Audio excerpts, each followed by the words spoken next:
ज्यांच्यासोबत प्रेम करता त्यांच्यासोबत प्रामाणिक राहा. मग दुसरी तिसरीकडे जाण्यात काहीच अर्थ नसतो. समोरची व्यक्ती आपल्यावर जीवापाड प्रेम करत असेल तर त्याला कधीच फसवू नका. त्याची कदर करा. हार मानली आहे मी आता. समजले मला सगळं की आपण कुणाला जबरदस्तीनं आपलं नाही बनवू शकत. नाही विसरता येणार तुला, कारण नशिबात जरी नसलीस तरी हृदयात मात्र मरेपर्यंत राहशील.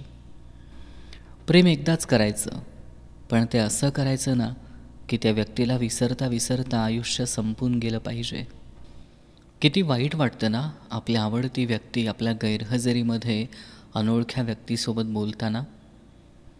तुझ्या सहवासात माझे मौनही बोलून उठते, पण तुझ्या दुराव्यात मात्र हे काळीज फाटते. तुझी आठवण जेव्हा येते मी आसवात वाहून जाते. लपवते चेहरा माझाच मी अन आपसूक हे डोळे मिटते. छळ होतो मग नाजूक मनाचा, कळत नाही मज दोष कुणाचा. पण एक तुझा हसरा चेहरा आणि माझ्या उदासीचे पारणे फिटते. जोपर्यंत आपली वेळ येत नाही तोपर्यंत संयम ठेवा. सर्व काही मिळतं या जगात, पण आपण ज्याच्यावर मनापासून प्रेम करतो तेच मिळत नाही. मला तुझ्याकडून जास्त कुठली अपेक्षा नाही. फक्त मी केलेलं प्रेम आणि मी तुझ्यावर ठेवलेला विश्वास, या दोन गोष्टी कधीच तोडू नकोस. खरं प्रेम म्हणजे काय हे तू शिकवलंस. परत एकदा प्रेमावर विश्वास ठेवायला तू शिकवलंस. स्वप्न बघायला तू शिकवलंस. तुझ्याशिवाय जगायचं कसं हे का नाही शिकवलंस. बायकोसाठी काही करताना आधी आईला विचारावं लागत असेल तर अशा पुरुषांनी लग्नच नाही केलं पाहिजे.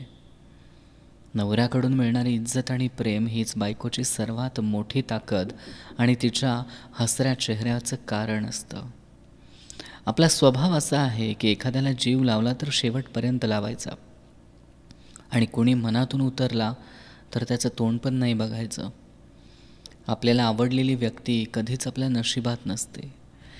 तू आपलं नातं संपवून शांत झालीस, सगळं काही विसरून निवांत झालीस. मी ना तक्रार केली ना कधी तुला उलट प्रश्न केले, कारण मला माहिती होतं की तुम्हाला गृहीत धरलं होतं.